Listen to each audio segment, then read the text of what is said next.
សម្រាប់កម្មវិធីហាត់ការក្នុងវិស័យធម្មពលស្អាតបានផ្ដល់ចំណេះដឹងនិងបទពិសោធន៍ថ្មីៗសម្រាប់ខ្ញុំដូចជាយានយន្តអគ្គិសនី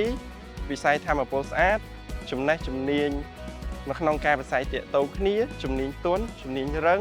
លើសពីនេះទៅទៀតខ្ញុំបានជួបជាមួយនឹងនិស្សិតដែលមកពីសាកលវិទ្យាល័យផ្សេងៗគ្នា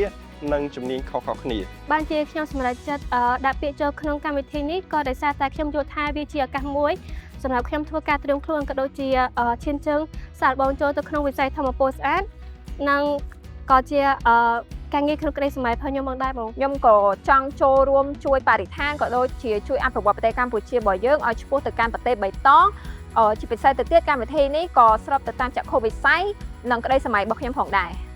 កម្មវិធីហាត់ការក្នុងវិស័យធម្មពលស្អាតនេះបានបើកឱកាសឲ្យខ្ញុំសិក្សានិងស្វែងយល់អំពីធម្មពលស្អាតក៏ដូចជាឱកាសមួយដែលខ្ញុំអាចប្រើប្រាស់ទៅលើចំណេះដឹងដែលខ្ញុំបានសិក្សាទៅលើសាលាជាផ្នែកមួយនៅក្នុងវិស័យធម្មពលស្អាតផងដែរបន្ទាប់ពីចូលរួមហាត់ការក្នុងវិស័យធម្មពលស្អាតនេះរួចមកខ្ញុំបានទទួលនៅចំណេះដឹងជាច្រើនដូចតាក់ទងជាមួយនឹង Solar ដូចជាខ្ញុំបានសិក្សាផ្ទាល់ទៅលើគម្រោង Solar ហើយថែមទាំងដឹងថាវាមានតម្រូវការទីផ្សារការងារខ្ពស់ក៏ដូចជាអាចជួយនៅបងប្អូនប្រជាពលរដ្ឋឲ្យកាត់បន្ថយចំណាយតាក់ទងនឹងថ្លៃអគ្គិសនីដោយងាកមកប្រើ Solar វិញកម្មវិធីហាត់ការនៅក្នុងវិស័យធម្មពលស្អាតនេះគឺមិនមែនគ្រាន់តែជាការហាត់ការធម្មតាទេប៉ុន្តែខ្ញុំគិតថាវាជាផ្លូវ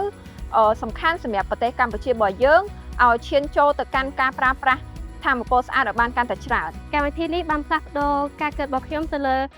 ជំនាញវិស្វកម្មបច្ចេកវិទ្យាព័ត៌មានដែលលើកពីវិស័យ Digital ដែលមិនត្រឹមតែអាចដោះស្រាយបញ្ហាសង្គមទូទៅនោះទេវាក៏ជាផ្នែកមួយយ៉ាងសំខាន់ផងដែរចូលរួមនៅក្នុងវិស័យធម្មពលស្អាតដែលយើងអាចជួយបង្កើននូវភាពងាយស្រួលក៏ដូចជាទំនើបកម្មផងដែរបងពិតជាអរគុណទៅដល់កម្មវិធីហាត់ការក្នុងវិស័យធម្មពលស្អាតនេះដែលឲ្យខ្ញុំ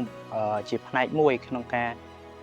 អាចអភិវឌ្ឍខ្លួននិងជាចំណែកក្នុងការអភិវឌ្ឍនៅវិស័យធម្មពលស្អាតនេះទាំងក្នុងប្រទេសក៏ដូចជានៅក្នុងតំបន់